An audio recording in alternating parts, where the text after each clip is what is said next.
Welcome to Archive Vault, where we explore declassified records, hidden histories, and state-level investigations. Please note, some illustrative narration is AI-generated for storytelling purposes. All content is educational and documentary-based.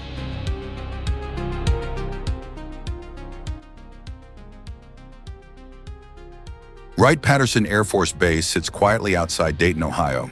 To most Americans, it is simply another military installation. Guarded gates, long runways, secure buildings, and restricted airspace. But for more than 70 years, this base has occupied a unique position in American memory. Not because of what it has confirmed, but because of what it was asked to investigate. In the late 1940s, something changed in the sky, not necessarily in reality, but in perception. Reports of strange aerial objects began to multiply. Pilots, radar operators, civilians, and law enforcement all described things they could not immediately explain. And when those reports reached the United States Air Force, they were sent here, to Wright Field. Later renamed Wright-Patterson Air Force Base, this was not accidental. Wright-Patterson was already the intellectual heart of U.S. military aviation. It housed engineers, analysts, test pilots, intelligence officers. People trained not to speculate, but to classify, compare, and eliminate error. If something truly unknown existed in American airspace, this was where it would be evaluated. In 1952, the Air Force formalized that responsibility under a name that would become legendary, Project Blue Book. Between 1952 and 1969, Project Blue Book collected more than 12,000 reports of unidentified flying objects. Each case was logged, categorized, and analyzed. Many were explained as aircraft, weather balloons, astronomical phenomena, or optical illusions. Others were not, and that distinction between what could be explained and what could not would shape everything that followed. Officially, Project Blue Book concluded that UFOs posed no threat to national security and showed no evidence of extraterrestrial technology. Unofficially, its presence at Wright-Patterson created something far more enduring than answers. It created expectation, because when a government builds a centralized archive for the unexplained, the public does not assume the story ends there. They assume it begins. Over time, Wright-Patterson became associated not just with investigations, but with storage, with containment, with secrets too sensitive to circulate beyond secure walls. The logic was simple and dangerously persuasive. If something extraordinary were recovered, if something non-human were ever found, if something could not be explained, even by experts, where would it go? The answer for many was always the same: Wright-Patterson.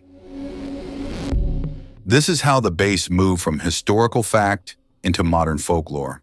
Not through leaks, not through confessions, but through proximity. Proximity to classified research, proximity to unexplained reports, proximity to silence. By the late 1960s, the base was no longer just a place where UFO reports were analyzed. It was rumored to be where evidence was hidden. Entire stories began to form, not around documents, but around buildings. One building in particular, a hangar that may or may not have ever existed in the way it is remembered. A hangar that would come to be known by a single number: 18, Hangar 18. In later years, this hangar would be described as a sealed vault for recovered craft, a location where alien bodies were stored, a room within a room, sometimes called the Blue Room, accessible only to a select few. None of these claims have been verified, but they didn't need to be, because the base already had something more powerful than proof. It had precedent. The United States Air Force had admitted it investigated UFOs. It had admitted some cases remained unexplained. It had admitted those investigations were centralized here. Everything beyond that grew in the absence of transparency. And absence is fertile ground for belief. By the time Project Blue Book was officially shut down in 1969, public trust was already eroding. The Vietnam War, covert operations, and classified testing programs had reshaped how Americans viewed secrecy. When the government said, "There is nothing to see here," many heard something else. And so Wright-Patterson became a symbol, not necessarily of extraterrestrial contact, but of controlled knowledge, a place where questions arrived and answers stopped. In the decades that followed, the base would be linked to ghost stories, unexplained sightings, whispered encounters, and modern drone mysteries. But all of it traces back to this moment, the moment when the U.S. military acknowledged the unexplained and chose to study it behind closed doors. In Part 2, we move inside the legend itself, and how a single rumor became one of the most persistent myths in American military history.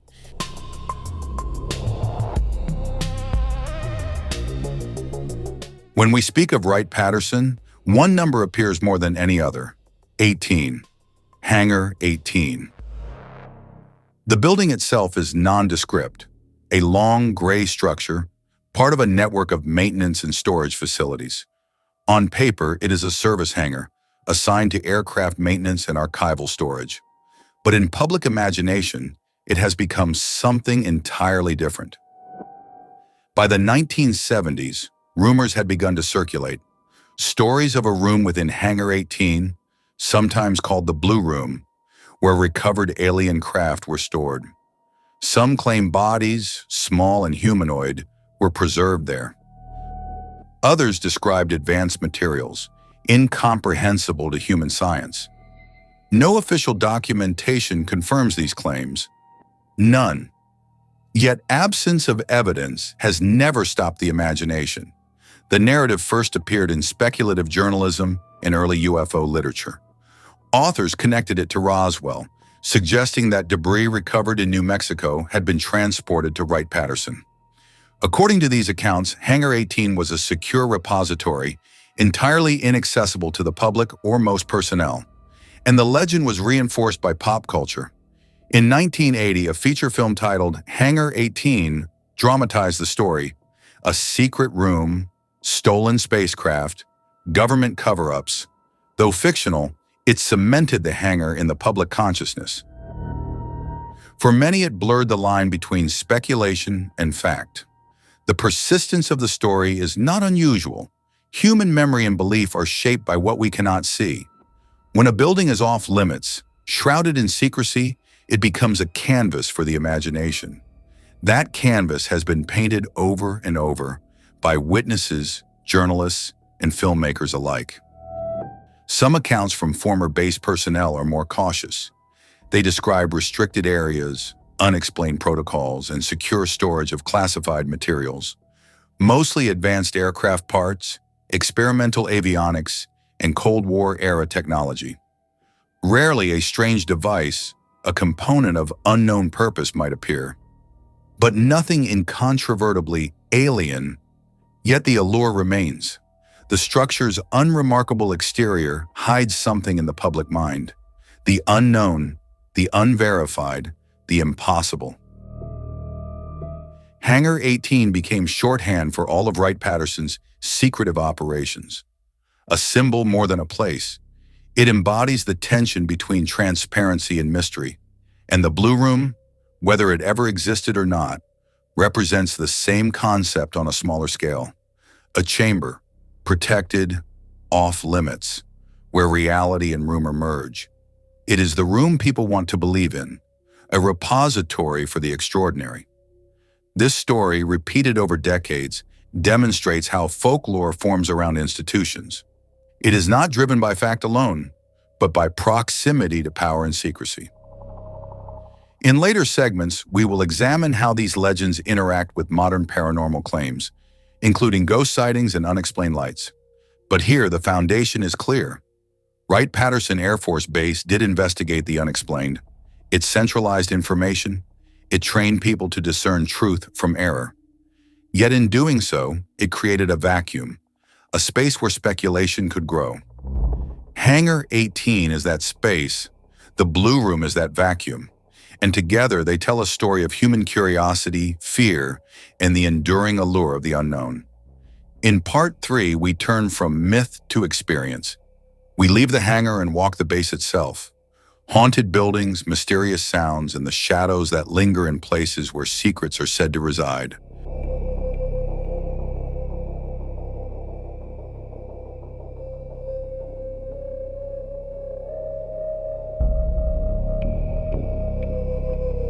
Beyond Hangar 18, beyond the Blue Room, Wright-Patterson extends into a labyrinth of buildings, hangars, and residential quarters. For most, it is a functioning military installation, orderly and precise. But for decades, whispers of the unexplained have threaded through its corridors. The stories are subtle. Footsteps where no one walks. Doors that close on their own. Shadows moving against the light. Electronics turning on or off without explanation. To the casual observer, these incidents are mundane anomalies. To some personnel, they are persistent enough to be remembered long after leaving the base. One of the most cited locations is the Arnold House, former residence of General Henry Hap Arnold, one of the founders of the U.S. Air Force.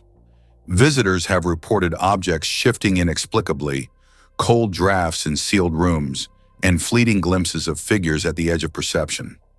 Accounts often described feelings of being watched, a subtle awareness that something is present but not visible. Within the Wright-Patterson Air Force Museum, which houses dozens of restored aircraft and historical artifacts, the stories take another turn. A bomber from World War II, nicknamed the Strawberry Bitch, has been linked to accounts of strange footsteps, whispers, and unexplained cold spots. Museum staff, often rotating between exhibits, describe a sensation of unease near certain displays, as if the memories of the past linger in the air. Other buildings, particularly Buildings 70 and 219, have similar reports. Personnel working late at night have spoken of lights that flicker with no electrical cause, doors opening or closing on their own, and electronics failing or activating unexpectedly. These incidents are rarely documented officially, but they persist in oral accounts, sometimes repeated years after leaving the base. The psychology of such experiences is complex. Bases like Wright-Patterson are dense with history, secrecy, and authority. Human perception is highly sensitive to environmental cues in places that are unfamiliar, quiet, or restricted. Yet the consistency of these reports across decades cannot be entirely dismissed. Many former employees have spoken anonymously about experiences that defy simple explanation. It is within this intersection, history, secrecy, and human perception, that the folklore of Wright-Patterson thrives. Haunted or not, the base has become a canvas for stories of the unexplained, a place where the past and the unknown converge. Each report, whether anecdotal or verified, reinforces a perception that some areas are not entirely accessible to understanding. These reports are not just curiosities. They reflect a broader truth. Wright-Patterson has been a hub of sensitive operations for decades, from experimental aircraft to intelligence work. Where information is restricted, imagination fills the void. Where shadows fall across corridors of history, stories of the unexplained follow. In this way, the paranormal and the secretive intertwine. The hauntings, real or perceived, exist alongside the tangible history of the base, test flights, research, and classified projects. They are reminders that every institution leaves traces beyond documentation, beyond memory, in spaces where history and speculation meet. In Part 4, we will shift from shadows to the skies themselves. The modern sightings, unidentified aerial phenomena, and unexplained lights that continue to be reported over Wright-Patterson Air Force Base. Here, the mystery is not confined to buildings or corridors. It moves, it flies, and it challenges the boundaries of observation and explanation.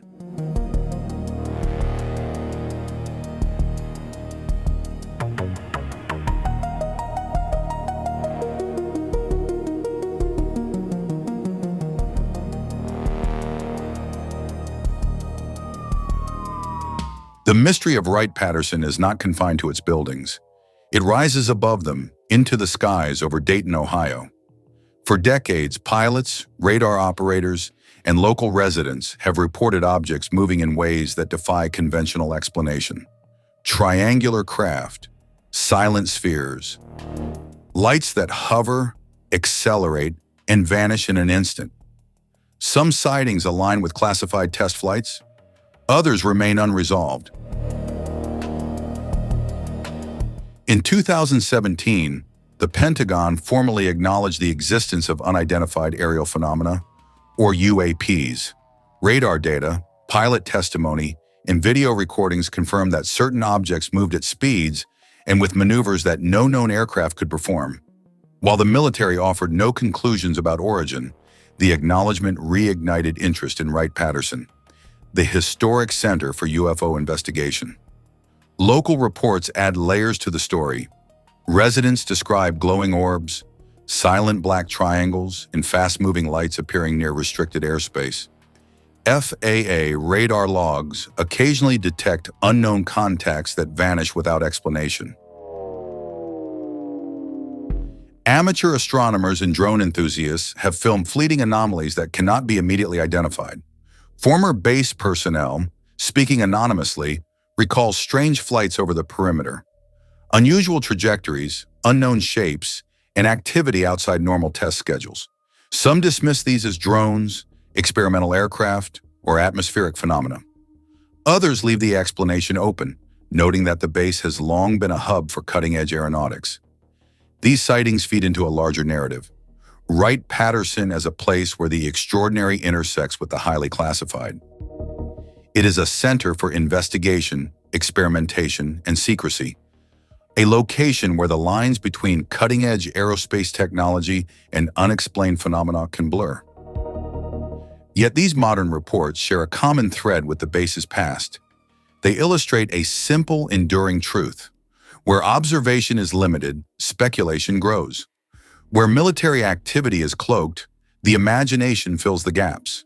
Where history has built a foundation of secrecy, every unusual sighting becomes part of a larger story. The base's skies have become a theater for the unknown. Pilots describe sudden accelerations and silent maneuvers. Radar operators note unexplained blips.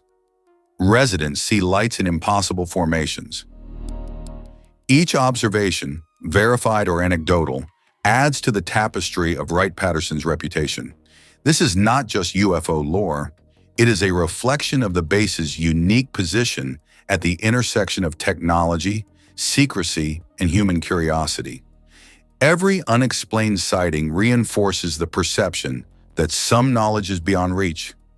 Some truths are confined to classified files, and some questions remain unanswered. As the sun sets over Dayton, the horizon itself seems to carry a secret, one that may never be fully revealed, yet continues to draw attention, investigation, and speculation. In Part 5, we will bring these threads together, myth, haunting, modern sightings, and examine what is known, what is rumored, and what reality suggests. The conclusion will separate speculation from evidence, leaving a picture that is both unsettling and grounded in fact.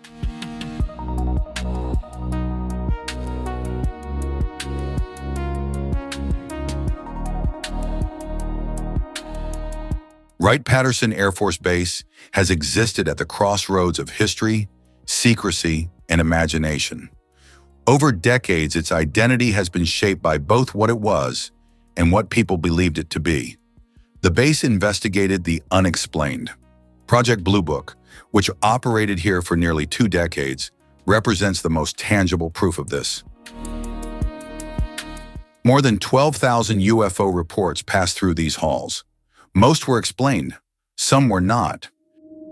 And those few unresolved cases became seeds for a much larger story. Hangar 18, the Blue Room, alien bodies. None of these claims have been verified. They are folklore built upon the absence of transparency. When governments classify information, the public fills in the gaps. When buildings are restricted, legends grow. Yet the enduring power of these stories is not proof of extraterrestrial activity.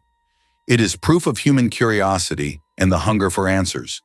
The haunted buildings, the whispers, the flickering lights. These accounts are real experiences for those who reported them. But in most cases, they are consistent with the psychology of perception in environments that are both isolated and highly controlled. Shadows, drafts, and electrical anomalies become interpreted as presences.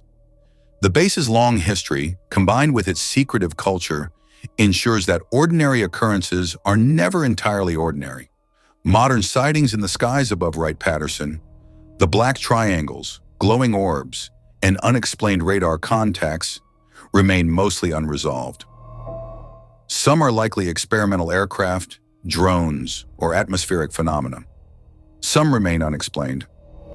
But the base itself provides context.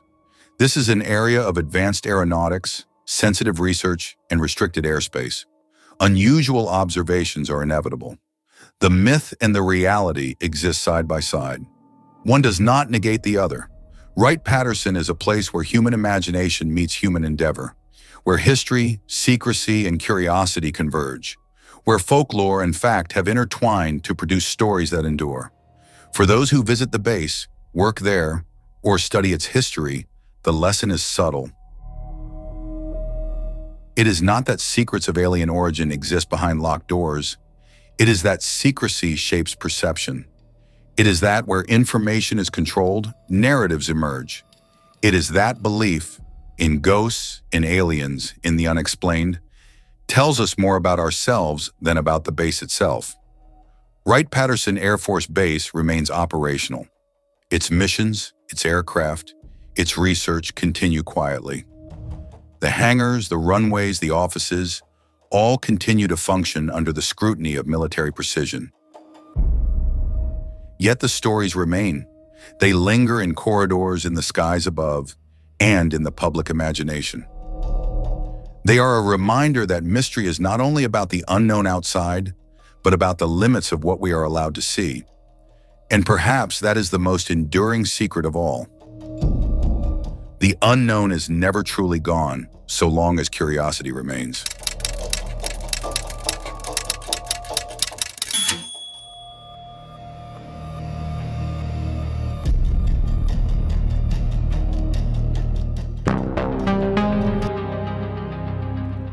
Thank you for listening to Archive Vault Podcast.